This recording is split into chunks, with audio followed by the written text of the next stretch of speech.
Lok Sabha election जैसे जैसे अब आगे बढ़ रहा है वैसे वैसे सियासी तपिश भी बढ़ती जा रही है। पहले दूसरे मरहले के बाद चुनावी तरीका और मुद्दा एकदम से अलग हो गया है। सनातन राष्ट्रवाद, हिंदुस्तान पाकिस्तान, हिंदू मुसलमान, शरिया तालिबान, जिहाद जैसे लफ्ज बीजेपी के चुनावी शब्दावलियों में हर बार शामिल हो जाते हैं। इस बार भी इनकी गूंज सुनाई पड़ रही है। मोदी की गारंटी के साथ और अब की बार 400 पार के नारे के साथ 2024 के लोकसभा चुनाव मैदान में उतरी बीजेपी का सियासी एजेंडा पहले मरहले की वोटिंग के बाद बदला हुआ नजर आ रहा है।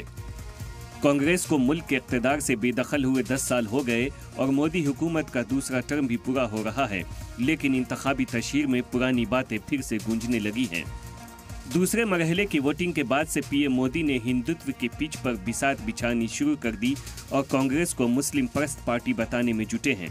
इसकी वजह से एक बार फिर से हिंदू मुसलमान, पाकिस्तान, हनुमान, घुसपैठिया जैसा नैरेटिव सेट किए जाने लगे हैं।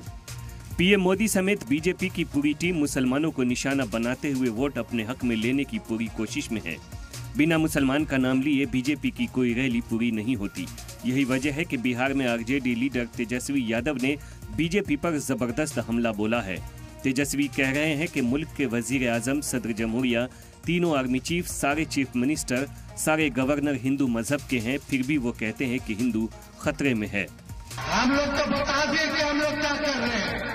मोदी जी 8-10 बार आगे बिहार सुन लो हो कि क्या कहले हो, क्या बोला, क्या देंगे, कुछ नहीं। हिंदू मुस्लिम खतरा है रे सनातनी के। प्रधानमंत्री हमारे सनातन धर्म के, राष्ट्रपति सनातन धर्म के, तीनों सेना के अध्यक्ष सनातन धर्म के, सब मुख्यमंत्री सनातन धर्म के, अपने प्रदेश के हर गवर्नर सनातन धर्म के, फिर भी कह रहे सनातनी खतरे में। कैसे भाई? अरे सब ठग लोग हैं। ये लोग समाज को बांट करके राज करना चाहता है, इसलिए उनके झांसे में नहीं आना है। बीजेपी का मतलब है बड़का झूठा पार्टी। इस वक्त पीएम मोदी लोकसभा इंतखाबी तशहीर के दौरान बार बार हिंदू मुस्लिम को लेकर कई तरह की बयानबाजी कर रहे हैं। मुस्लिम, मुगल, मछली, मंगलसूत्र जैसे मुद्दे उछालते हुए अपोजिशन को निशाने पर ले रहे हैं। इतना ही नहीं, बीजेपी के लीडर भी अपोजिशन पार्टियों को इन्हीं मुद्दों के आसपास रखकर घेर रहे हैं। वजीर दाखिला अमित शाह ने औरंगाबाद में इसी तर्ज पर कहा है कि ये इंडी अलायंस एक तरह से औरंगजेब फैन क्लब बन गया है। अब आपको तय करना है कि मोदी जी के साथ जाना है या औरंगजेब फैन क्लब के साथ जाना है। बीजेपी के इस चुनावी कैंपेन पर हमला बोलते हुए तेजस्वी ने अब पीएम मोदी को निशाने पर लिया है। तेजस्वी ने हिंदुओं को नहीं बल्कि पीएम मोदी की कुर्सी पर खतरा बताया है। तेजस्वी ने इल्जाम लगाया कि हिंदुओं को खतरे में रहने की बातें कहकर पीएम मोदी और बीजेपी मुल्क में नौकरी, सेहत, महंगाई, बेरोजगारी जैसे मुद्दे से लोगों का ध्यान भटका रही है। वहीं दूसरी जानिब हैदराबाद के एमपी और एआईएमआईएम चीफ असदुद्दीन ओवैसी ने बीजेपी पर निशाना साधा है। इस बार उन्होंने मुसलमानों के हालात पर फिक्र जताई और हिटलर के दौर का हवाला दे दिया है। जो भारत में आज जो पोजीशन है मुसलमानों की, वो 1930 के हिटलर के ज़माने में जो यहूदियों से जो हरकतें होती थी वही स्टेज पे है। मुसलमानों को क्या गैस चेंबर में डाला जा रहा है? गैस चेंबर नहीं मैडम, गैस चेंबर आखिरी लिमिट था, आखिरी स्टेप था। क्रिस्टल नाक मूवमेंट हुआ, पिक्चर्स बनना शुरू हुए, हेट स्पीचेस होते रहे। पूरा उसका तरीका है, वो जो किया जा रहा है वो बिल्कुल हुआ है। तो वहीं बीजेपी ने ओवैसी के बयान पर पलटवार करते हुए हमला बोला है।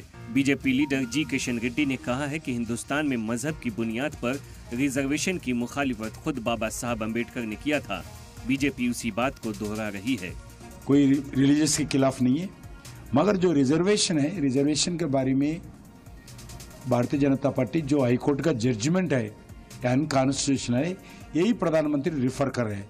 हम रिलीजियस के नाम पर रिजर्वेशन नहीं देना चाहिए। डॉक्टर बाबा साहब अम्बेडकर को भी यही बोलना था। बीजेपी के कई लोकल लीडरान को लगता है कि जमीन पर इस बार राष्ट्रवाद की लहर नहीं दिख रही है। बीजेपी को लगता है कि जीत हासिल करना मुश्किल हो सकता है। अकेले तरक्की के नाम पर वोट मिलना मुश्किल लग रहा है। 2019 लोकसभा के दौरान एयर स्ट्राइक ने बीजेपी के हक में माहौल तो बना दिया था, लेकिन इस बार बीजेपी के हाथ खाली हैं। उनके मुद्दे जमीन पर एक्टिव नहीं दिख रहे हैं। ऐसे में बीजेपी के पास ऐसे ही मजहबी मुद्दे बचे हैं जिनके दम पर समाज में वो बड़े पैमाने पर पोलराइजेशन करने की कोशिश कर रहे हैं। अब मुल्क की बड़ी आबादी को मुसलमान, पाकिस्तान, तालिबान, शरिया, मुस्लिम रिजर्वेशन, वोट जिहाद के नाम पर डराने की कोशिश की जा रही है। सलाम टीवी के लिए नदीम अहमद की रिपोर्ट।